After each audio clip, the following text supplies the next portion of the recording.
안녕하세요. 오늘은 160쪽입니다. 순환계는 물질을 운반해. 그죠? 이 부분. 오늘은 소화계에서 넘어와서 순환계라고 하는 내용으로 들어가 볼게요. 순환계는 무엇입니까? 라고 한다면, 여러 가지 기관들로 구성되어 있죠. 순환계는요, 구성하고 있는 여러 기관들은 혈액, 혈관, 그죠? 심장, 그죠? 이런 애들이 있고요. 그리고 그 사이를 누가 흐르고 있어요? 혈액이 흐르고 있어요. 그래서 이런 애들이 이제 존재를 하면서 무엇을 하느냐? 우리 온몸을 통과하면서 여러 가지 물질의 운반을 담당하고 있는 거죠. 그죠? 그 물질이라는 것이 무엇이냐라고 생각을 한다면 누가 있을 거예요? 우리가 먹은 영양소, 그죠? 우리가 소화를 통해서 생성되는 영양소를 운반할 수도 있는 것이고, 그죠? 기체를 운반할 수도 있겠죠. 호흡기, 다음에 배우겠지만 호흡기에서 들어온 산소, 그죠? 우리가 이제 다시 배출해야 될 이산화탄소, 그죠? 산소나 이산화탄소가 움직일 수가 있을 것이고, 그리고 이제 앞으로 이제 배설계에서 우리가 먹었으면 거기서 에너지를 뽑아내고 남은 노폐물들을 배출해야 될 거잖아요. 그 노폐물을 움직일 수가 있을 것이고, 그런 것들을 온몸 구석구석으로 운반하는 역할을 하죠. 그래서 사실은 가장 중요한 것은 심장, 펌프의 기능을 하고요. 그리고 혈액이 움직이고 있고, 혈관은 우리 몸에 약 10만 킬로미터가 있다고 하죠. 그죠? 10만 킬로미터로 되어 있는 혈관들이 이런 물질들을 운반하게 됩니다. 그게 이제 우리가 순환계의 역할이에요. 그래서 우리가 이제 이 순환계를 공부하기 앞서서 우리가 이제 봐야 될 것은 오늘은 이제 두 가지예요. 하나는 혈관, 하나는 혈액. 두 가지를 이제 보려고 하고, 그 중에서 이 영상에서는 혈액에 대한 설명을 좀 하려고 합니다. 그죠? 여러분들이 일단 혈액을 한번 보세요. 160페이지에 왼쪽에 혈액 그림이 있어요. 예쁜 혈액 그림이 있죠?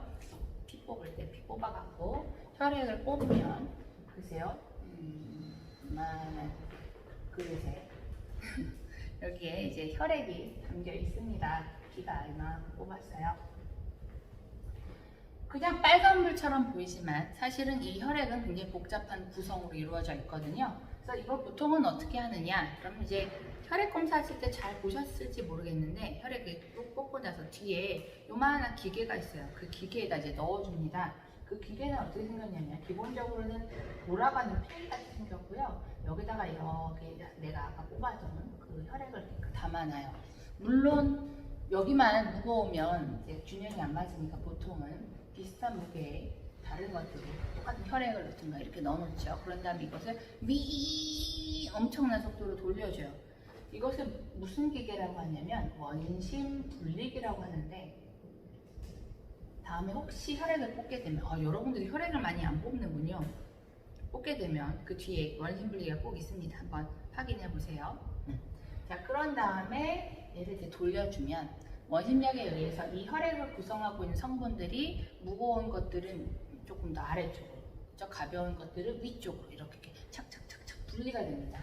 자, 그래서 이제 만들어 놓은 혈액의 모습은 어떻게 되냐면, 아까 같은 혈액은 아니고요. 그 160쪽에 왼쪽에 있는 그 그림처럼 나뉘게 되는데, 아래쪽에 약간 좀 붉게 모든 것들이 모여 있어요. 이 부분은 혈부라고 하고, 이게 한 45%. 그 다음에 이제 위에 약간 노란물이 뜨는데, 그것이 혈장. 이게 약 55%. 이렇게 존재를 하게 됩니다. 자, 그래서 그것들을 이제 하나씩 조금 더 살펴볼게요. 자, 일단은 혈장입니다. 혈장 같은 경우는 그냥 대부분은 뭐예요? 물이에요. 대부분은 물이고요. 물이 한 90% 이상을 차지하겠죠. 그리고 이제 그 외에 여러 가지들이 좀 녹아 있어요. 그래서 그 안에 들어있는 것들이 누구냐면, 영양소, 그죠? 노폐물, 그죠? 이런 것들이 이제 많이 녹아 있는 그런 것들. 그 다음에 혈장에도 사실 여러 가지 단백질들이 있거든요. 그래서 혈장 단백질. 이런 애들이 이제 많이 녹아 있어서 처음엔 얘도 약간 이제 노란색으로 이제 보이는 그런 것들이 이제 혈장이죠. 보시면 혈장의 역할들이 써 있습니다. 영양소를 운반할 세포에 공급하고, 그리고 세포에서 생긴 이산화탄소와 노폐물을 받아서 운반하는 것. 이것이 이제 혈장의 역할이 되겠어요. 자, 그 밑에 있는 건 이제 혈구들입니다. 혈구는 이제 세포란 얘기인데 혈액을 구성하는 세포들이에요. 그래서 그 세 종류가 있어요. 어떤 종류가 있느냐라고 한다면 일단 대부분을 차지하고 있는 이 붉은색들은 적혈구라고 하는 세포들이에요. 적혈구. 영어로는 Red Blood Cell. 그래서 RBC라고도 하죠. 그죠?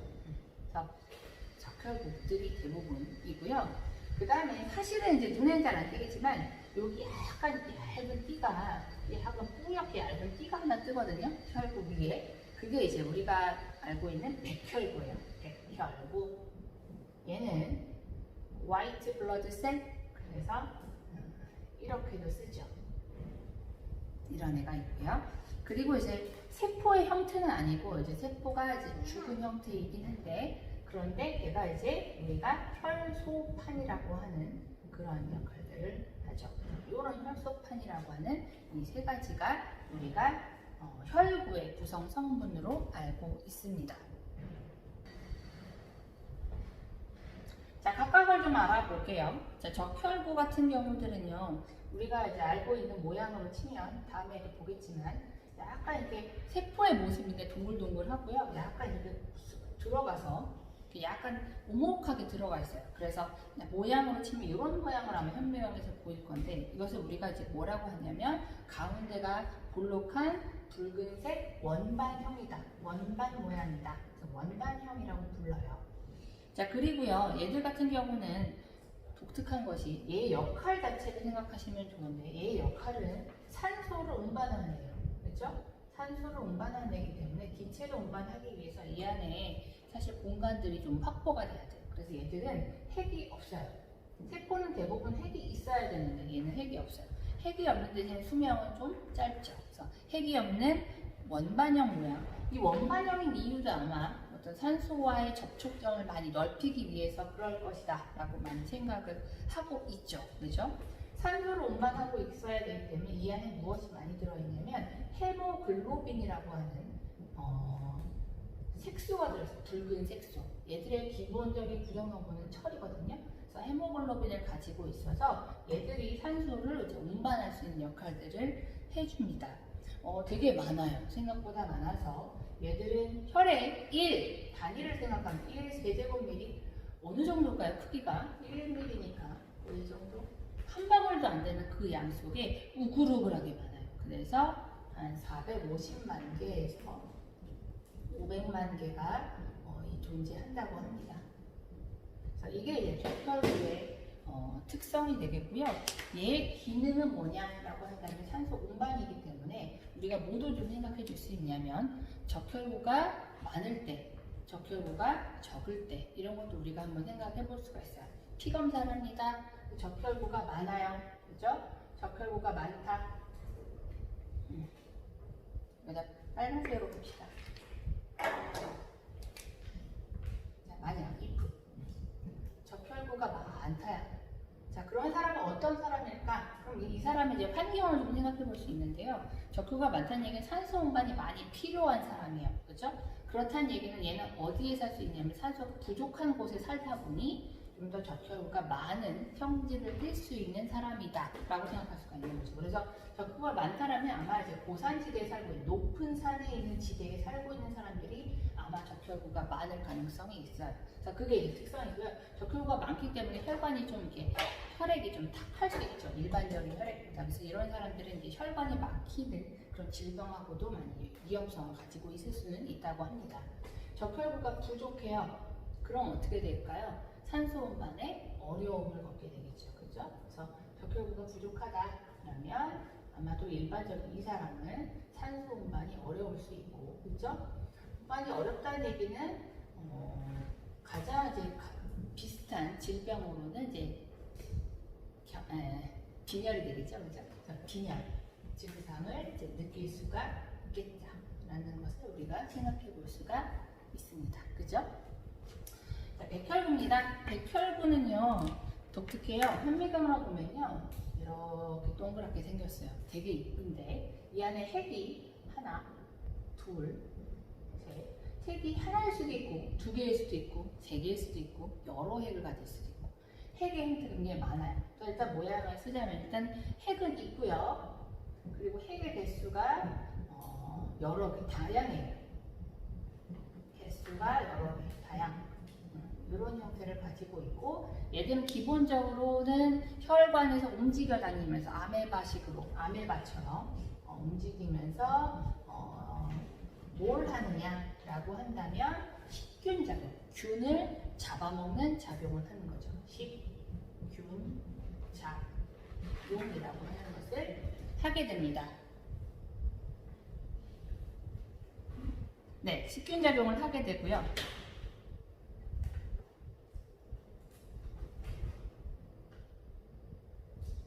보통 얼마나 있느냐라고 한다면 1세제곱미리다. 정말 이만큼이죠. 그만큼의 안에 얘는 좀 양이 적어요. 그래서 한 6,000개에서 8,000개 그 정도 존재한다고 해요. 근데 이 백혈구양은 굉장히 중요합니다. 그래서 이제 백혈구가 부족한 사람 또는 백혈구가 이제 많은 경우 이런 것도 좀 생각해 볼 수가 있는데요. 만약 if 그렇죠? 백혈구가 많다. 네, 시혈액 검사를 했더니 백혈구가 되게 많아요. 자, 그러면 이 사람은 어떨 가능성이 있느냐? 식균 작용을 많이 해야 되는 상황에 놓인 사람이라고 볼 수 있는 거죠. 그런 사람이 어떤 사람이에요? 지금 뭔가 균에 걸린 사람, 감기 걸린 사람, 그렇죠? 아니면 뭐 그렇죠? 여러 가지 어떤 질병, 그러니까 어떤 외부에서 내 몸속에 균이 침입한 거예요. 그런 사람들인 거죠. 균이 있다라는 것들은 보통 염증이 있다라고 생각을 하면 되거든요. 염증이 있다, 염증이 존재하는 가능성이 있는 거죠. 그렇죠? 염증의 가능성을 생각해 볼 수가 있는 것이 백혈구가 많은 사람. 그래서 우리가 사실 검사에서 제일 중요한 것 중에 하나가 혈액 검사예요. 혈액 검사를 가지고서 굉장히 많은 우리 힌트들을 얻을 수가 있거든요. 자, 백혈구가 부족합니다. 자, 그런 경우에는 이제 많은 가능성을 생각해 볼 수가 있는데, 선생님이 작년에 백혈구가 갑자기 부족했죠. 그래서 병원에 선생님이 작년에 너무 아프고 열이 나갖고 병원에 갔더니 백혈구가 너무 적었어요. 백혈구 중에서도 호중굴안에 굉장히 적어갖고 선생님이 굉장히 많이 아팠고, 그래서 이제 그런 경우는 어때요? 쉽게 다른 병균이 들어오면 나는 저항하지 못하고 그냥 그 병에 지는 거예요.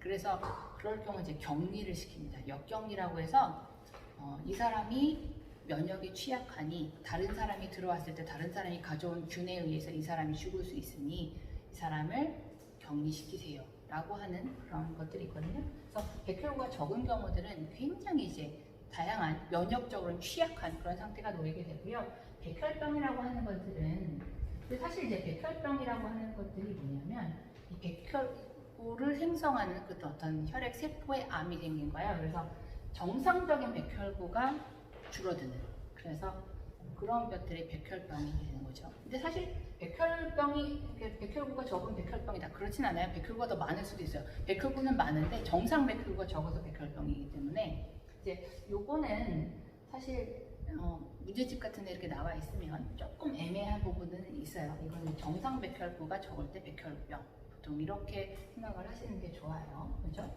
백혈병이 아닌, 저같이 백혈병이 아니었지만 백혈병이 감소했었던 그런 경우들도 많이 있기 때문에 이 부분은 지워버리겠습니다. 그래서 백혈구가 많으면 어쨌든 염증의 가능성이 있다. 그래서 다음 시간에 혈액 관찰하기 실험을 해보겠지만 그 백혈구 관찰하기가 쉽지가 않은데, 감기 걸린 애들 피 뽑으면 백혈구가 엄청 많이 나옵니다. 참 좋아요. 자, 마지막입니다. 혈소판이에요. 혈소판은 그럼 어떤 애입니까? 라고 생각을 한다면, 혈소판은요, 사실은 세포는 아니에요. 기본적으로는 이제 큰 거대한 어떤 세포가 있거든요. 그 혈액 중에 있는 세포가 죽었어요. 죽어서 이렇게 떨어져 나간 조각입니다. 그래서 세포 조각이에요. 그래서 얘들은 이제 그림으로 치면 약간 좀 이상한 찌글찌글한 모양, 이런 형태로 이렇게 되어 있는데, 얘들은 원래 세포가 아니기 때문에, 세포에 죽어서 떨어져 나간 형태이기 때문에 그래요. 얘들은 혈소판은요, 모양이 일정하지 않아요. 참, 얘도 모양이 일정하지 않아요. 모양이 일정하지 않고 당연히 핵도 없어요. 이게 특성, 그죠? 그리고 얘들의 근데 기능은 있어요. 어떤 기능을 하느냐? 그러면 얘는 혈액 응고를 하죠. 얘가 혈액 응고에 관여한 효소를 가지고 있거든요. 그래서 혈액을 응고. 예를 들어서 혈관에 어딘가에 구멍이 납니다. 그럼 어떻게 돼요? 구멍이 나면 여기 백혈, 적혈구, 벽혈구 바깥으로 나가죠. 출혈이 일어난단 말이에요. 그럼 큰일 난단 말이죠. 그러니까 여기에 뭐예요? 이 부분에 혈소판들이 막 모여서 혈액을 바깥으로 나가지 않도록 응고를 시켜준다는 거죠. 그래서 그런 역할들을 해주죠. 그렇죠? 얘는 어느 정도 있느냐? 아까 1세제곱미리 당 그 안에 들어있는 양이 한 20만에서 50만 개 그런 정도 존재한다고 하고요. 우리가 이제 혈소판이 부족하면 어떤 일이 생길 것이냐 그것도 좀 생각해 볼 필요가 있죠. 혈소판이 부족하면 어떻게 될 거예요? 부족하다. 그러면 피가 나도 피가 멈추지 않겠죠. 그럼 이제 뭐라고 해요? 지혈이 안 된다고 하죠. 지혈이 어렵다. 이런 현상이 나타난다고 합니다. 그죠? 혈소판은 그렇고요. 한 가지 이제 혈소판이랑 관련된 얘기를 하나 하자면 그런 걸 좀 생각할 수 있어요. 여러분들 그 헌혈 같은 거 하시죠? 아직은 어려서 여러분들이 헌혈을 안 하겠지만 이제 조금 더 크시면 이제 헌혈 하실 텐데 그냥 일반적인 헌혈들이 있어요. 그런 헌혈들 그냥 이런 애들을 하는 것들 그죠? 그런 헌혈 말고요. 조금 더 이제 알아보시게 되면 성분 헌혈이라고 하는 것들이 있어요. 성분 헌혈. 성분 헌혈은 뭐냐면 그 가끔 이제 위독한 환자들 중에서 혈소판이 부족한 환자들이 있거든요. 그런 사람들을 위해서 그러니까 성분, 혈소판 성분만을 헌혈하는 거예요. 그런 성분 헌혈이 있습니다. 사실 성분 헌혈은 굉장히 힘들어요. 성분 헌혈을 할 수 있는 조건들이 있는 사람들이 많지 않고요.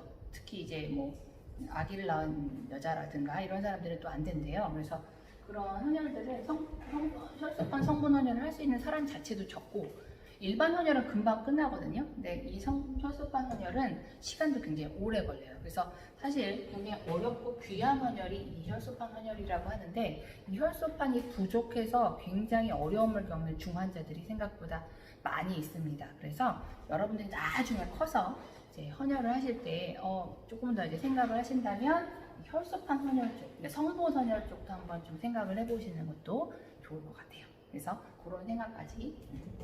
자, 어쨌든 오늘은 일단 혈액의 구성에 대해서 얘기를 했습니다. 이 혈액들은요, 이거 뭐하러 알아요? 외워요? 하지만 사실 우리가 가장 많이 하는 검사가 혈액 검사이기 때문에요. 이 혈액의 구성에 대해서는 좀 알아두시면 좋을 것 같고 여러분들이 기억을 좀 하셨다가 이런 개수들도 사실 중요해요. 이 개수의 부족함과 많음이 사실 우리에게 많은 증상들을 얘기를 해주니까 기본적인 것들은 좀 알아두셨으면 좋겠습니다. 그래서 160페이지에 사실 내용들이 많이 적혀 있지는 않거든요. 그래서 이 내용들을 한번 여러분 나름대로 표로 한번 좀 정리를 좀 해보시겠어요? 그래서 조금 더 여러분들 나름대로 알아두셨으면 좋겠다라는 생각을 합니다. 자, 수고하셨습니다. 오늘 내용은 일단 여기까지. 다음 시간에는 혈액 관찰하기 실험 하나 하고요. 그 다음에 혈관에 대한 내용 해서 다음 시간을 꾸려나가도록 하겠습니다. 수고하셨습니다.